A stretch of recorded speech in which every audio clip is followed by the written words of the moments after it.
Hello, everyone. Time for another video on the scripture readings for this week.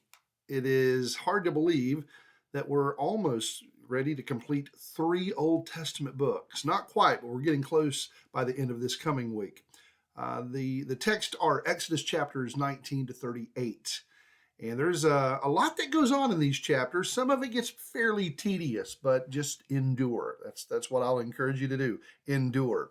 Let's look. Chapter 19. The Israelites have been out of Egypt for about 3 months at this point, and they're at Mount Sinai. Remember, Mount Sinai is also called Mount Horeb, but it's the mountain of God.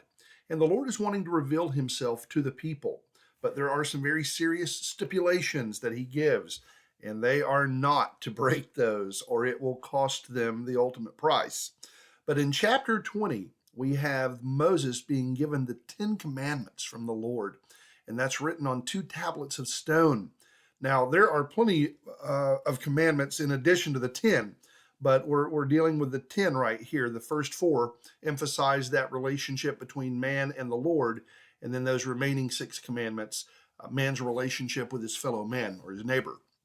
In chapters 21 through 23, Moses gets more commands, a whole lot more commands that are going to be given to the people. And in that particular section, we have what is introduced as the pilgrimage feast. And this is where the Jews will have to travel to the place that God will show them. Now, ultimately, that's Jerusalem. But those are introduced in these chapters. And then in chapter 24, Moses, Aaron, and 2 of Aaron's sons and 70 of the elders of Israel are invited to go up and see God. And the text says that they saw him. And then when you read in the New Testament in 1 John 4:12 that no one has seen God at any time, you're like, wait, is that contradictory? No, I think that's referring to no person has seen God the Father at any time.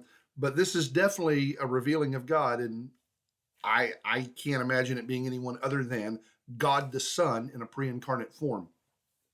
But chapters 25 through 31, and this is right after God's glory covers Mount Sinai.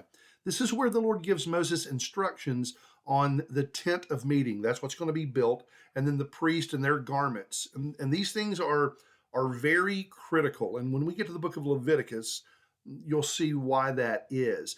The tent of meeting is also called the tabernacle. Later, much later down the road, there will be a physical building built called the temple. That'll be Solomon's temple. We're a long way from that. And then in chapter 32, while Moses is up on Mount Sinai, the Israelites grow impatient. We've seen that, haven't we? They have Aaron to construct a god for them that they can see. So he takes their gold or silver and takes their gold, puts it in the fire, and fashions a golden calf. And the Israelites worship it and give credit to it for leading them out of Egypt, even though they've already been out of Egypt and this thing just got created. But Moses comes down the mountain, knows what's going on, and throws the 2 tablets with the 10 commandments and shatters them. Don't worry, God will have Moses cut 2 more, and then we'll rewrite them. But in chapters 33 and 34, the Lord is approached by Moses, and he says, Lord, show me your glory. And God says, well, I'll let you get a glimpse, but you can't get more than that or it will kill you. And then more commands are repeated to him. And then finally, in chapters 35 to 38, the construction of the tent of meeting is in progress. And I know you're going to be reading that thinking golden clasps, poles, curtains. Keep in mind what this building is going to represent. It's going to be in the center of everything, and the cloud of God's glory is going to rest on that. So I promise you, even though it's tedious, it is worthwhile. Well, look, I'm praying for you, and I'm already enjoying this. I've read these chapters already. I just want to encourage you.